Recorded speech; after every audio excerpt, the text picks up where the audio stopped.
अभिवादन स्वीकार कीजिए ब्रजेश मिश्रा का। और आप देखना शुरू कर चुके हैं द डिबेट।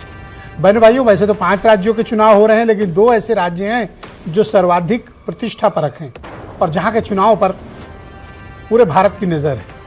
खास तौर पर मैं जिक्र करना चाहूँगा पश्चिम बंगाल और तमिलनाडु का।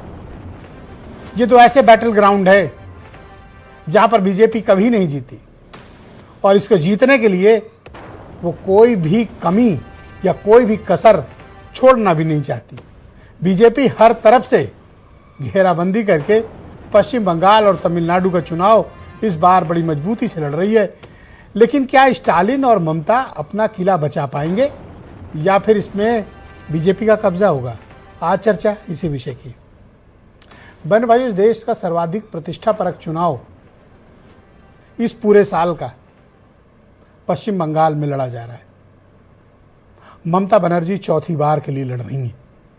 लेफ्ट पार्टी से सत्ता छीनने के बाद और उस दौर की भयानक हिंसा, जबरदस्त संघर्ष करके ममता बनर्जी ने अपनी पार्टी की स्थापना की और खुद मुख्यमंत्री बनी। 1 बार नहीं 3 बार, और 3 बार नहीं लगातार। और अब वो चौथी बार के मैंडेट के लिए पश्चिम बंगाल की जनता के सामने है। लेकिन इस बार उनका मुकाबला उनकी जिंदगी का सबसे बड़ा मुकाबला है। इस बार भारतीय जनता पार्टी ने जिस तरह से पश्चिम बंगाल में ममता बनर्जी को और पूरे चुनाव को घेर रखा है, इस बार ममता बनर्जी सबसे कठिन चुनाव लड़ रही हैं। जैसा कि आपको ध्यान होगा कि 2021 के चुनाव में बीजेपी और टीएमसी के बीच वोटों का फासला सिर्फ 6% रह गया था। नंबर ऑफ सीट्स 159 मिली थी इनको, यानी 159 सीटें 234 में से। मेजॉरिटी से भी ज़्यादा थी, सरकार उन्होंने फॉर्म की। लेकिन बीजेपी चुप नहीं बैठी। 2024 के चुनाव हो या उसके बाद के उपचुनाव हो, बीजेपी ने मजबूती से टीएमसी का सामना किया, हर तरह से किया। केंद्र सरकार होने की वजह से बीजेपी को एक से एक मनोवैज्ञानिक बढ़त है। और जिस तरह से उनके नेता महिलाओं की सुरक्षा, एम्पावरमेंट, तुष्टीकरण की राजनीति, डेमोग्राफी चेंज, मुस्लिम अपीजमेंट के मुद्दे को वहां पर उठा रही है बीजेपी, टीएमसी पहली बार खुद को घिरा हुआ पा रही है। मुकाबला आसान नहीं है, लेकिन मुकाबला टफ भी बहुत है।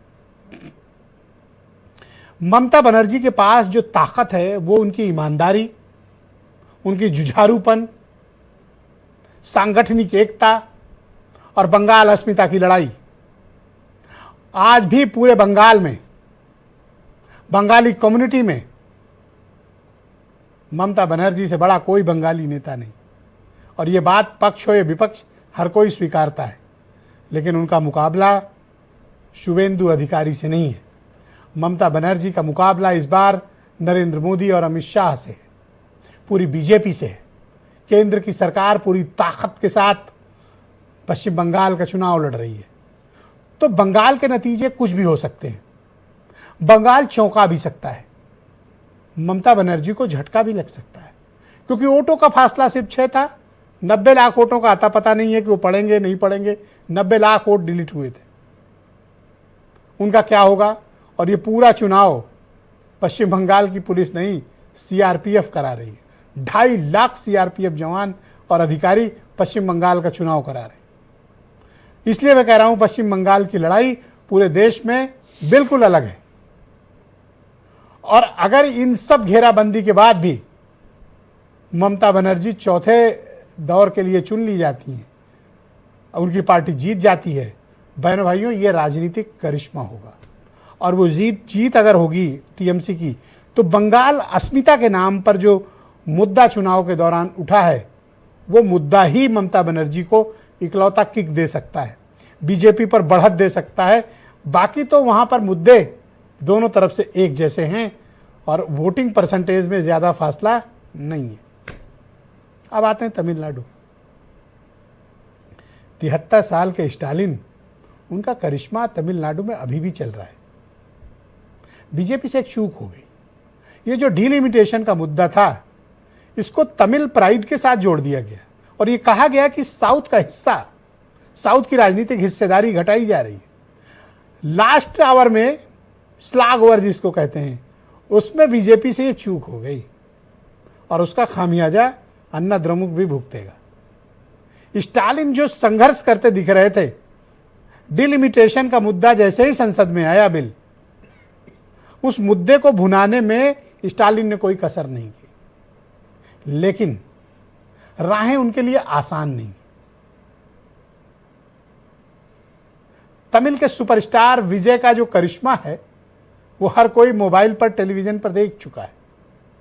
वो एक्स फैक्टर साबित हो सकते हैं तमिलनाडु के चुनाव में।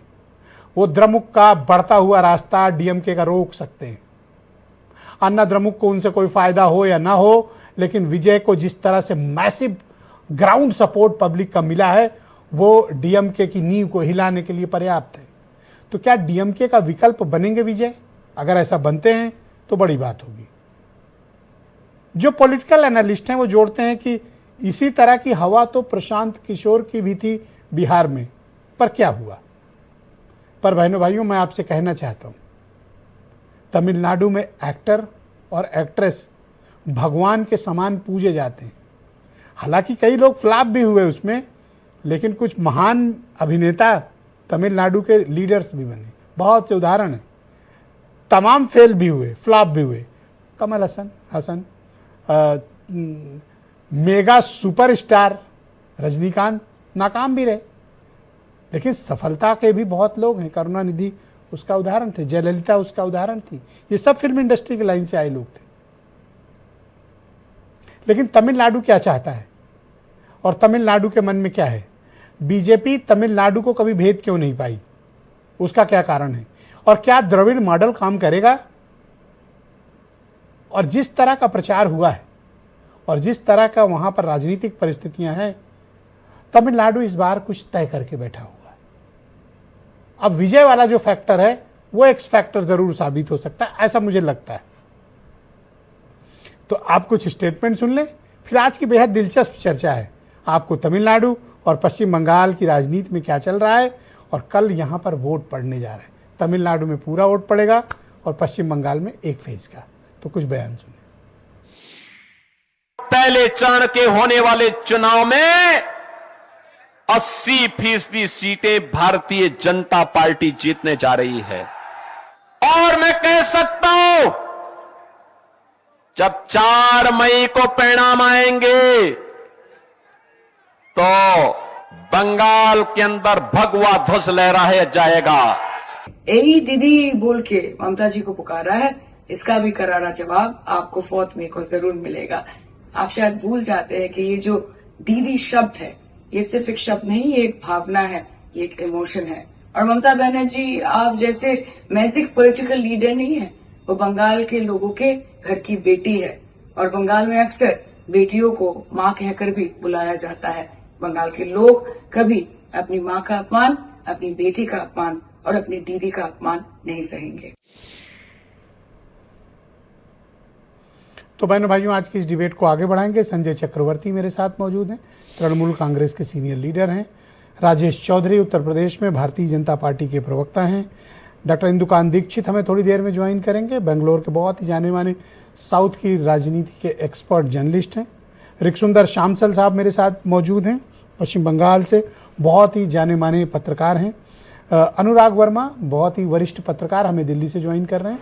और वीरेंद्र सिंह जी हमारे नेशनल हेड, आप सभी का स्वागत और धन्यवाद। तो संजय